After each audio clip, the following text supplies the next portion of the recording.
Welcome to the Leadmore podcast. I'm your host, John T. Meyer.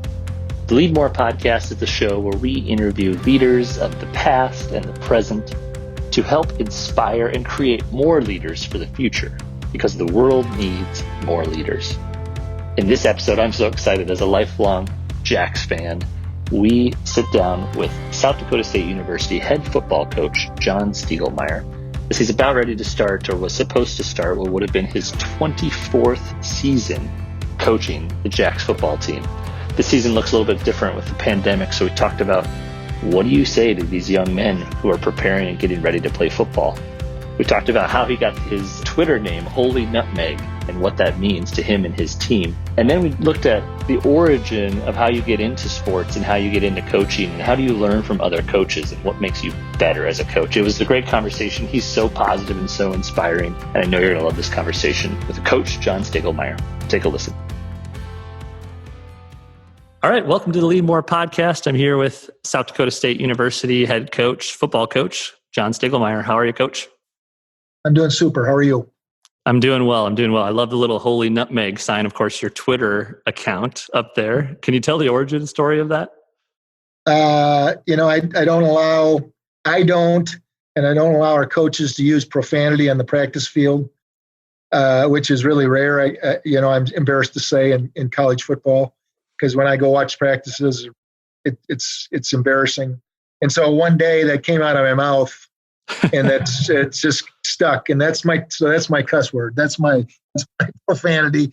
And I think the players know when I say that something needs to change. So yeah, is it like a parent who says their child's middle name, like when you say Holy Nutmeg? Yes. Yeah, that's it.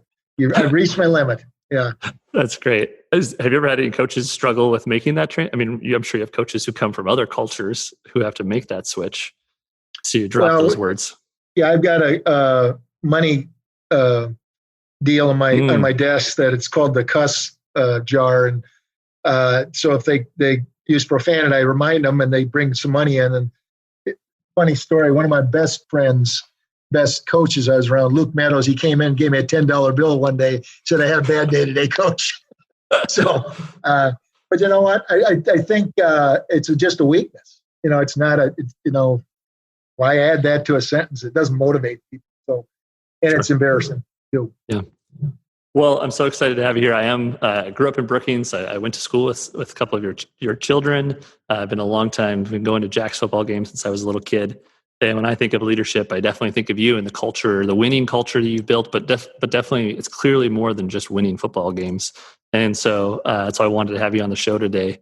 Let's start a little bit with your origin story. Were you a type of kid who played sports always growing up? You knew you wanted to be around sports. Did you think you would coach? Tell me about that. Yeah, I grew up in a real small town, rural South Dakota, family farm, Selby, South Dakota, and played sports. My dad would not let me go out for track because he said two things. I was too slow, and there was farming to be done in the spring. So those two things intersected. And so, yeah, I grew up and went to South Dakota State because my brother went to South Dakota State. I wasn't a really deep thinker. Sure. And I was going to be a math teacher. I was training to be a math teacher and a high school coach. And I was in a football class, theory of football. And the head coach said, if you really want to learn football, get involved. And he was looking for more like student managers than football student coaches. And I didn't do much, and so I thought I'll do it. And about a year into that, I was looking at these coaches and I thought, how cool would that be to be a college coach? And ended up getting my master's, taught 3 years in Eau Claire, Wisconsin, in a high school, taught math. And then 3 years, proof there's miracles, John, in the world. I went from being an assistant high school coach to a defensive coordinator at Northern State College in Aberdeen, South Dakota. That never happens. And to me, it's proof, there's a plan in our life and doors open. And sometimes it's a miracle they open. And then I went back, got my master's, or went back, worked at Wisconsin for a year, wanted to be a Big Ten coach. Yeah. And I didn't like the environment. I honestly didn't. There's no family. There was no family in the meetings. We got told when we could take vacation. It was all, and there's a lot of pressure at that level. I understand that. So I came here 33 years ago and been blessed to be the head coach a number of years. Yeah, I love that story. You're like the CEO who started as the intern and just worked all the way up. You probably had, you had a lot of those jobs and gosh, some really impressive longevity. You said this year will be your 24th season. Did you ever think, you attended SDSU? Did you ever think you'd have done that this long? I didn't. Coaches are bred. If you look at coaches' resumes, they're bred and brought up in a mentality that you're at a place 3 to 5 years and you either get fired or you climb a ladder. Because, the first coaching convention I went to, I'm a GA, young guy, and I hear this guy address 3,000 coaches. He said, there's 2 coaches, those that have been fired and those that will be fired. I said, well, this was really cool. I'm glad my wife's not here, So, but I've been blessed and we've been blessed. Our families, think about that. We just hired a DB coach and his son's in his 3rd school. He's in 8th grade. And our kids got to grow up in the same town, same house. So really, really blessed. Well, and knowing what you've done with the program, I think you will probably be that 3rd type of coach who gets to choose when you retire. I don't think you're going to get fired. You haven't got fired yet. So good job. Thanks. Well, one of the things I wanted to start out with is how do you, so you get this job, you've been doing it for a long time. And hopefully I'm trying to think of the appropriate way to put this, but I was going back, I remember going to games as a young kid. I would say in the late 90s, early 2000s, you could call the SDSU football program, modest success, maybe, middle of the pack, mediocre. Yeah. Okay. That's the word I was thinking. I didn't want to, I appreciate you said it first. But it's not anymore. Something changed. And I'm curious, I want to hear from your perspective. What changed? Did you change the culture of the sport? Was it as simple as facilities and recruiting, or like what was the change and what do you attribute that to? Yeah. First of all, it's never one thing, that, Yep. Success or a great culture is just not one thing. But I would say this, we thought about ourselves as an average program. I mean, we really did. I remember getting on the bus and getting ready to go home and one of our offensive linemen, this is in Division II days, the days you were talking about. Yep. One of our offensive linemen said, next week we play North Dakota State. I don't know why we even go up there. They're going to kill us. And I thought, this is our belief system, and I don't know if it permeated the entire team, but he was a starting offensive lineman. That was enough for me. And so I think one of the biggest things that changed was when we went from Division II to Division I, we had a bunch of Division II players that were recruited to play Division II. And we were out on the practice field over here, and I asked them, they're kneeling, they always, they kneel when I address them.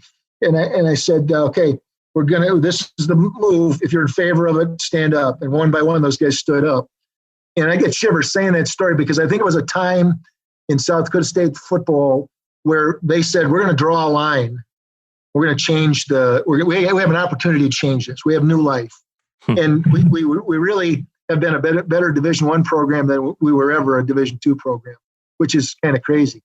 I think there's a lot of other things in our program that lead to success and foster success. But I think that was the biggest thing. But I'll tell you what saved my job, and I don't know if this is too long, but what saved my job is we were going from 36 scholarships to 63. So I was like a little kid in a candy store with scholarships. But our plan was to go 2 to 3 a year for like 7, 8 years. I'd have got fired had we done that. North Dakota State did it in 2 years. Other programs do it 2, 3 years. Wow. So we did some research. We figured out if we averaged 57 for 2 years, 57 scholarships for 2 years in a row, we can play a school like Iowa State, and they're going to pay us $300,000. It's going to pay for all our scholarships. And so we accelerated that and went to the bank, accelerated that, and then started playing these guarantee games for really help fund a huge part of the program. So that I think was a huge decision that was made administratively. Yeah, well, and I remember, I think it was my freshman year of college. I just left Brookings when the D1 jump happened, and there was a lot of, that was a divisive topic. People on both sides of that issue, and we had a good thing going in the North Central Conference, and so there was a lot of concern. But man, the way it's changed, not only the athletic programs, but the school and even the community has changed. It seems like with that D1 jump. It's been cool. I think everybody that doubted that I know of that doubted it, and there are a lot of people that are kind of true confessions here.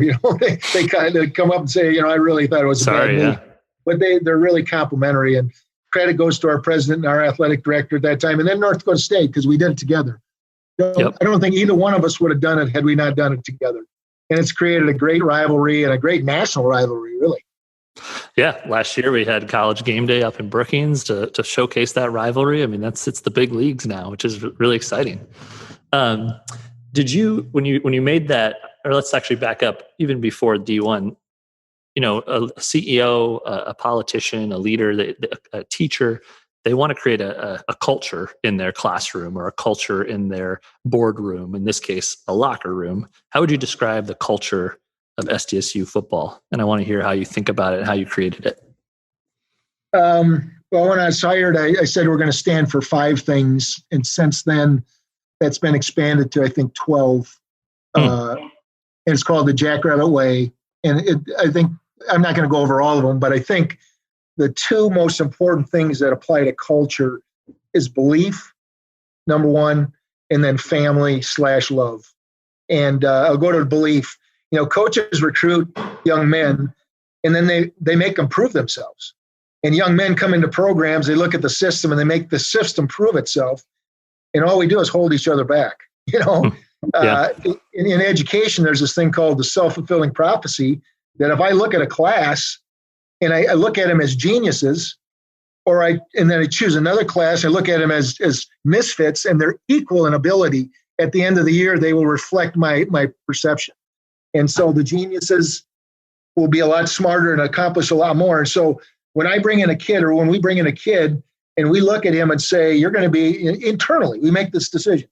You're going to be an All-American. You're going to be the best mechanical engineering student.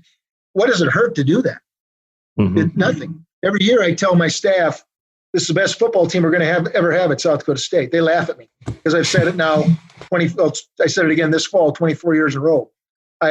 When I hire a coach, because those aren't the guys he recruited. When I hire a coach, I tell him this is the best group of DBs you're ever going to coach that we've ever had here.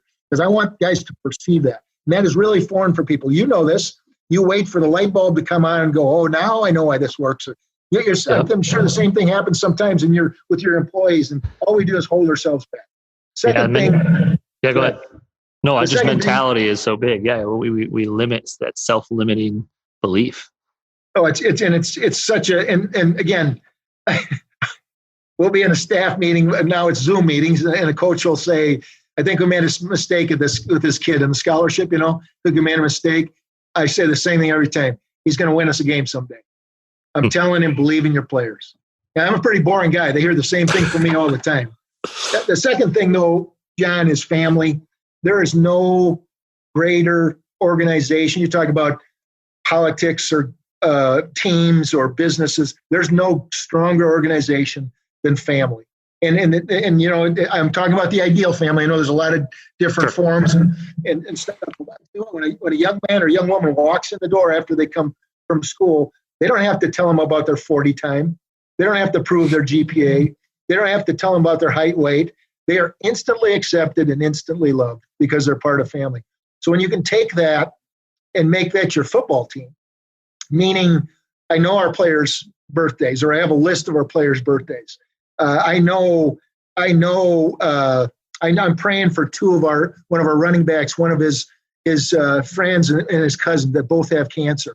When you have that kind of a relationship, you can't help but want to please each other and work hard for each other. And I'm not saying everybody's there, but it takes a while. But I just texted back and forth with a different running back and gave him his answer, and he texted back, thanks, coach. I wished him a happy birthday. I missed his birthday yesterday, and I wished him a happy birthday. And he goes, thanks, coach, I love you.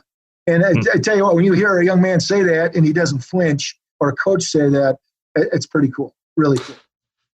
Okay, and so I love that, and you're a great storyteller. So I'd love to hear a story of a young man. It doesn't need to be a star that's gone on to the NFL, but someone who maybe you had that doubt that maybe we shouldn't have given him the scholarship, or he didn't think he was going to fit into the family. And how did you see that those 2 core values that you live? How did that extend to their career on the field, off the field, in the classroom?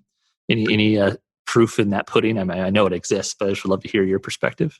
Yeah, well, it's hard to say I didn't believe in a guy, and then this might go public, but I'm a math teacher, right, by trade. And in math, there's these things called postulates. You remember the postulates from geometry? Yeah, don't quiz me on them, but I've heard the words, yeah. those 2 points define one line, exactly this one line. Well, those are things you can't argue, and those are things that you use to prove proofs in geometry. Well, I have postulates in our program, things that I've learned through my career that I don't want to argue with a coach about. I don't want to convince him about. This is gospel. And so there's a postulate called the Doug Wentz postulate. I'm going to go way back to Northern State. And we recruited Doug Wentz, who is the father of Carson Wentz, who's the quarterback for the Eagles. Sure, yeah. He was a junior college transfer to Northern State. We had to have a guy come in and be able to play. He went through spring ball, and the entire time spring ball, this young, immature coach kept thinking in the back of my mind, we really made a mistake. This guy, I didn't believe in him. And I'm sure he felt that. And the whole time, and then we went through the summer, ended up being all conference that fall. And so I have a postulate called the Doug Wentz postulate, which goes back to believing your players. Don't argue with that. And so, Mikey Daniel, who's with he's with Atlanta right now, battling for a position. He walked on here, and he struggled growing up, and not growing up. He struggled growing up in our program a little bit, but boy, did he blossom! I mean, he just exploded. I'm so proud of him. And again, I think at times I maybe gave him the feeling that I doubted in him, even though I'm the guy that preaches belief. But sure, I'm really proud of him. Oh, those are great. Okay, so when you think about, there's a lot of pressure in sports and now college, sports professional, but even college football at the stakes. And you talked about some of the money involved in these games. Do you feel like you learn more through winning or learn more through losing? And what have you learned in the great seasons, but also in the seasons that maybe didn't quite end the way you had hoped? Yeah, I think, again, everything, there's a lot of things that go into just one football game, let alone a season. And football is pretty fickle. I mean, there are many times there's 3 or 4 plays that determine the outcome of the game. And so what I've learned, win or lose, you should play every play like it's your last play. And then we have last play in the back of our travel uniforms.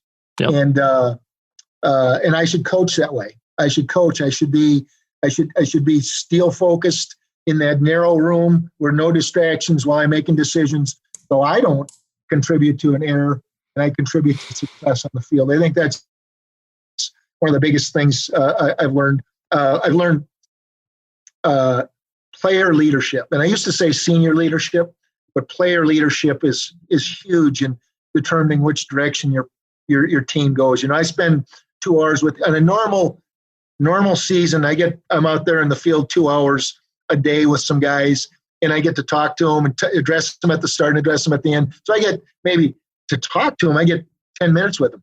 These guys live with each other. They eat with each other.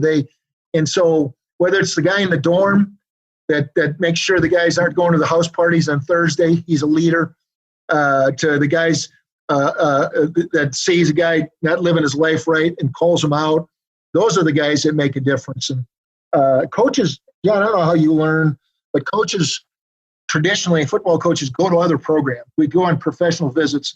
We sit down with in successful programs, like programs, whatever, and sit down with staffs and learn about their schemes. But I always ask for 15 minutes with the head coach. So I've been blessed to visit with Tom Osborne at Nebraska and Sonny Lubick at Colorado State. I mean, I'm name dropping, but really, it was Brett Bielema when he was at Wisconsin. Really honoring to me. And when I sat down with Sonny Lubick, I asked him about leadership, and he said, "Get out of the way." I said, "What do you mean, Coach?" He said, "It's not your football team. It's the players' football team. And get them on your page, get them to be one voice, one heartbeat, and then get out of the way. Make sure they're on your page, because you'll have success." And that marked me as a young coach. Yeah, that's such a good lesson that applies to all types of leadership, I would say. How do you continue, 24 seasons, a lot of them very much winning seasons, I think is 8 straight in the playoffs. How do you continue to push yourself to get better? You talked about, shadowing and learning from other coaches, but, even the way that football's played now is different than it was 10 years ago in terms of plays and schemes. And so how do you stay motivated to get better every year? It's a good question. I come to the office and try to use every minute. I try to get better at relationships. I try to be better at checking in with my coaches, our coaches, and making sure I create family and love with them. I think that's a big part, because then we get better, because you're as good as the people that you're surrounded with. And if they feel good about their existence, I'm not a reader. I'm a real slow reader. I was in elementary school. I was in whatever kind of reading for the dummy guy. And so it's hard for me to read and learn. So I listen to podcasts once in a while. I read some devotion stuff. I look for statements that motivate me rather than a book that it takes me a month to read. So sure. I'm not against reading. I think it's really cool when people read, but it's just not my deal. So. Well, and I think you can see that modeled in your, the Holy Nutmeg, the last play. Like, those can be powerful little devices that young men can get behind and follow and really believe in. Maybe we'll talk about this later, but when it comes to mind, 2 years into me being a head coach, I was invited to go to an ROTC leadership symposium in Fort Knox, and they brought in deans of colleges from places and coaches. I guess I was the only coach, but what they were looking at is leadership on campus that would learn about ROTC, Reserve Officer Training Corps, and then be able to support it within your university. So I went to this, and I learned two major things about, and I leaped forward as a leader, I would say, in adding to your question.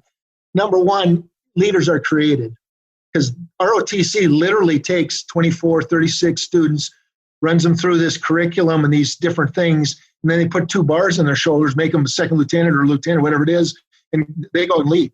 And they have the ability to lead. And they don't say, were you born to lead? They make leaders. That gave me peace that I could become a better leader and grow as a leader. But our players could all be leaders. The second thing was, there was this high up military guy that he was kind of observing everything and being kind of a inquisitive guy. Went up to me, introduced myself, and I said, well, what do you do? And he said, I try to figure out how to not do my job. And that was powerful. That was powerful. In other words, delegate, and that's hard for the boss sometimes. I know you maybe, but his idea was, I've got all these people working for me. They're there for a reason. Give them the work, and that was powerful, and it fits my situation. Well, I can't imagine how proud you are when you see your assistant coaches go on to other jobs, and in sports they talk about the coaching tree. But I imagine that feels like a badge of honor yourself when these young men grow up to go lead their own teams. It is, and I don't follow them from close, but what would be really honoring and really cool is if they repeated something from our program. This is the way we did it at South Dakota State, and they felt that was gospel. I don't think any of them are going to say, here's the Noel Boucher postulate or the Doug Wentz postulate, because they probably get laughed out of the room. But in our program, it works. That's great. Well, I want to transition a little bit. You talked great things about leadership there, but I wanted to transition to some of the stuff that's going on in our world in 2020. And so let's first start with some of the social justice issues. And I grew up in Brookings, and I know it's a smaller town in South Dakota, but a football team, especially at the D1 level, is a very diverse place, not just in background and the obvious things like skin color, but where these young men come from, the positions they play, the homes that they grew up in. How do you take this melting pot of a football team and get all these young men to march in one direction? And what do you tell them in times like now? Yeah, good question. First of all, I think the most powerful thing, again, you can tell somebody you love them. And when you say that and you don't flinch and they know you're committed to that statement, they know they can open up to you and talk to you. So what happened, the way I handled this or tried to handle it, first of all, our son Samuel lives in the cities. And the day after that event, he called me up and said, because he knew our players weren't here, they were at home. he called me up and said, "Dad, you got to get your players out of here. This is crazy." And for a guy in his 20s to be that bold and that visionary, that marked me. So that motivated me to see, here's a guy firsthand seeing it. So I called all our black players, talked to them because I couldn't see them in person, and they appreciated that from this 63-year-old German from rural South Dakota. And then what we did is we have 2 black coaches. The black coaches got on a Zoom with our black players. And I'm using the word black because I used to say men of color, and they said we're black. They're black, I'm black. And so what they did is they really gave me a laundry list of things that they would like me to look at doing differently, and just things that they were hurting on. And the fact that they get picked up, supposedly they get picked up at random in Brookings by whoever, UPD or Brookings Police Department, because of their skin color. They had grounds to talk about this. They had objective stories to talk about this. So we're creating a relationship with those, and those 2 entities are going to come visit with our athletes and so on. But we are the most diverse population. The football program is the most diverse population at the university. We went on we had the march up here, a peaceful march, and I went on that. It wasn't a duty I had to go to. It was something I wanted to go to. And our white and black players showed up and was really proud of their leadership. We've had some guys tweet some stuff out that was unacceptable, and we've had to respond to that. Just, I don't care if there's stress now, if there's bad things going on, you still represent this whole football family, and you're held accountable to that, and really the university and the athletic department. And so, but it's not, what happens, I think, John, is you go through these tough times, and then it fades away, and you forget to keep addressing it. And so I need to weekly check in with our black players and our black coaches and just make sure we're doing okay, and we're moving ahead. We're moving in a positive direction. That's great. Yeah, good for you, Coach. And I think that, leadership can sometimes be very felt and seen, and sometimes it's just modeled, right? Just showing up and saying, I want to be at this event. I want to be here. I support you. That can be just as powerful. So good on you for being out there.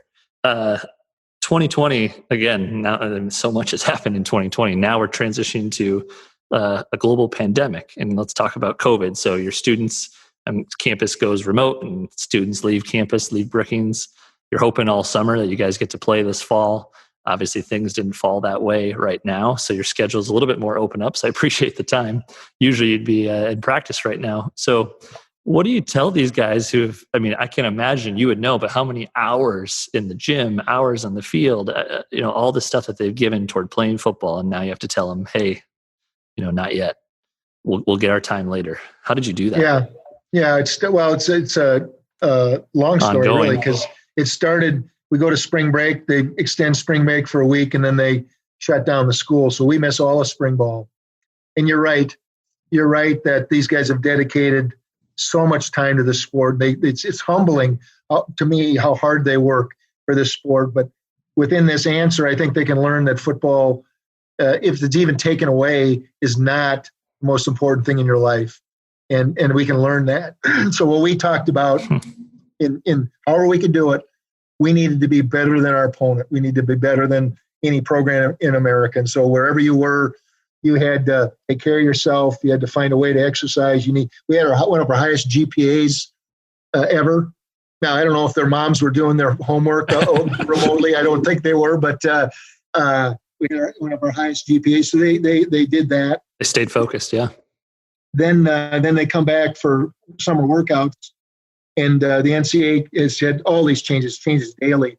And we held the freshmen away because I was concerned that we're going to get them here and things were going to shut down. We brought our freshmen back on a Wednesday, and we canceled the season on a Thursday, that next day. And so now it's, yes, you have the workouts, we can do that. We have some pseudo practices we can do. But now, to me, the best thing I can emphasize and model is we choose our attitude. We choose our attitude, and our attitude impacts our life every minute.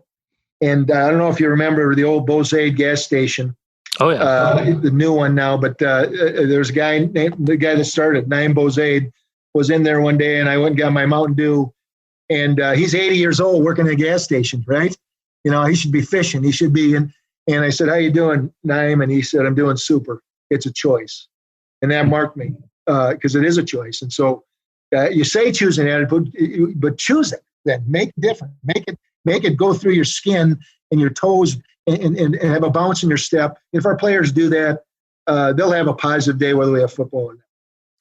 That's so good. And then they can take that beyond, they only get to play football for 4, maybe 5 years. They can take that with them the rest of their life. And that's when you're really making an impact on these young men. I think this is good. You probably have some good advice around this for anybody, even if you're not playing sports. Whether you were training for a race that got canceled, or you thought your business was going to hit record years of revenue, and now COVID changed that. Everything's just kind of a push down the road, look toward the future. So these guys will get to play football again when we don't know. How do you get them to stay focused? How do you get them to stay tight? So choosing your attitude is one. Anything else that we all can take as wisdom to kind of take one day at a time?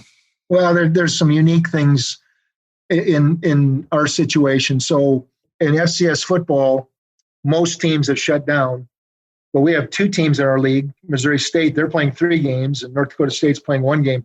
So not only do they get to play the game and have that excitement, but they get to practice up until that game or those 3 games. And so they have a huge advantage. There are other teams across the nation that are choosing to do the same thing. We have chose to not play our games. And so to me, what is your motivation? That should motivate you to work harder because they have an advantage now. Those teams have an advantage. So we need to figure out what we can do and go beyond. I've never believed in that statement, now give me 110%. I think the guy that said that should have been shot because that means most of us loaf and then have another gear in us. I want you to get as close to 100% as possible. And that's really, really, really hard to do. So if we can do that now in terms of our focus when we're on the field, if we can do that when we're in the weight room, if we can do that and take care of our bodies and staying away from people and wearing our masks and not doing all this house party stuff that has to be in college, we'll be better off because of it. Right now we got a number of guys that are self-quarantined, self-isolated because of being around somebody that they didn't need to be around. And so things like that, that's all I can tell them. Again, model being positive, challenge them. I mean, whatever, we're going to go to practice without pads for the next 3 weeks. And how am I going to challenge them? Mental errors, right? The team that has the fewer mental errors is going to get freezy pops, And I don't, it sounds kind of simple, but if there's a prize at the end, whatever it is, you're going to focus more. And so we're going to do things like that. Yeah, and that's the spirit of competition, right? It could be something small that you do with your buddies or a big-time football game. And I think, yes, to set that attitude and then whatever you need to be the motivation, find it, sounds like. So one last one that I wanted to ask you, and then we'll end with a few rapid-fire questions. 24 seasons, just like a business might have a succession plan, or a team is passing on a business passing on their company. What do you want to pass on? What do you want the SDSU program to be known for when you leave this role and someday somebody else is the head coach? Well, the first I'm going to start out with a different answer. First of all, I want one of my assistants to become the head coach. All right, not to do what I've done, but if they don't, they lose their job. So in a real selfish way, we want to win a national championship, but my greatest goal right now is to try to have one of our assistants become the head coach here, so that all these coaches we have with young families can make their own choices. They don't have to be that coach that was fired or released or whatever. I want us to be known as a program that defined the term student athlete. I was on an ESPN interview not the other day, 4 or 5 years ago when we played Eastern Washington. And so the ESPN guys are going to do the playoff game, call you. They try to get to know your team. I really find that kind of interesting because if you listen to those things, it's like they've lived in your locker room. Yeah. All they've done is they've done great research so they can talk as if they've been around you for weeks. But anyway, we're halfway through this information gathering, And this guy goes, "Coach, can I interrupt you?" And I go, "Sure." And he said, "You're the only coach that's used the term student athlete that we've talked to." And I thought, how sad is that? Because that's what they are. And so our guys, our GPAs are right around 3 points. We got 2 guys going to med school out of the senior class, 1 going to law school. Some are going to be teachers, but we raise them up. And then I want them, we've got this term MAD. We've got a MAD manual. That's a whole different story. It's our manual, our Bible, our policy deal. But anyway, MAD stands for Make a Difference. Years ago, my brother challenged me that he said, "You're running through life. You need to slow down and make a difference." And so that's what we challenge our guys to do. So when they leave here, I want them to impact their communities. I don't want to just say that. I want to have modeled that. We had 11, 13, 14 guys go down to Sioux Falls during last weekend in the heat and serve for Samaritan's Feet. Put shoes and socks and food items in the trunks of needy cars. And they saw one van with 12 people in it. Wow. And so ideally, if they can leave here with knowing we're student athletes and we make a difference in communities, that'd be very rewarding for me. Hopefully that answered the question. Oh, absolutely. And you've succeeded in that student athlete thing. I notice whenever on Twitter, of course, now, gosh, even the high school guys, they're tweeting about where they're going to choose to go play. And I'll see tweets that say, thanks to SDSU for offering me the opportunity to be a student athlete. And I see that they always use that word in their tweets. And I think it's very clear that it's working. So good on you. Yeah. I'm an SDSU fan. And I think coming to the Dana for games on Saturday almost is like a calendar event. It's like, now that fall is here. Like we're going to a football game on a Saturday. We're not going to have those this fall. So what would you say to Jacks fans who are listening, who are going to be sad we don't get to come see you guys, at least not yet? How can your words are very encouraging. So what would you say to them? Well, I'd say ideally there's a plan to play in the spring. So, the Lord made us so if we go through tough times, we become stronger. So if this is tough on anybody, you're going to come out of it stronger. Our players are, I am, they are. I would say just keep the Jacks in your prayers, really. Keep the university in your prayers. I mean, we're one of those schools that any school that could be shut down and sent home again. And that's huge. It's huge for our leadership. Barry Dunn has done a phenomenal job of setting things up so we can have success. And we're still in, honestly, my AD would want me to say this, my athletic director, we still have bills to pay. So if you're a donor, given, and if you bought season tickets, hang in there. And lastly, I would say February 20th, maybe our first home game, and that'd be pretty cool. Literally, very pretty cool in our outdoor stadium. But that would be emotional if we're able to do that. A little Valentine's Day football almost there. Why not? All right, we'll go to some kind of rapid fire here as we finish up. So you said you're not a big reader, but is there something that you've listened to, maybe if it's not a book or something that you give to people often that is some sort of piece of knowledge or information that you like to pass along? I've studied Stephen Covey's 7 Habits of Highly Successful People. I've listened to it on tape. I've listened to the stuff that he didn't put in the tape or on a tape that he didn't put in the book that didn't fit. I've listened to a number of times. I'm going to forget the Promise Keepers talk on leadership. And the guy really challenged Christian men that we're in a leadership crisis and that we need to step up. And I listened to it over and over, and I would probably recite the whole thing. But going back to Covey's thing, and I use this all the time with our players, and I think it applies for all of us. He said, we're a product of stimulus response. So we get this stimulus, we get this idea in our head, or somebody presents an idea, then we ponder it, and we respond. And within that time span, we really are determining who we're going to become. And that it creates habits, essentially, is what it does. And I use it for the players, stimulus, let's go to the house party. Okay, you have a choice to make. You have a response to make. If you make the right choice, you're going to be a winner. If you make the wrong choice, you leave something to chance. And so those are 2 things I guess that have marked me. I guess I'll leave it at that. Yeah, great. Mental health is tough. 2020 has been stressful. How do you unplug? How do you disconnect? What do you do for fun? I'm a pretty boring guy. So yeah, I have a big garden at home. I love to garden, and because of no practices and stuff, I've been out there a little bit more. And I'm a farmer at heart. I grew up on a farm, and so that's nature for me. That's relaxing to me. I love to jog in the mornings with the dog. I don't know if I love to jog, but I love the mornings and I love the peace. We live on the edge of town, so you can run out in the country.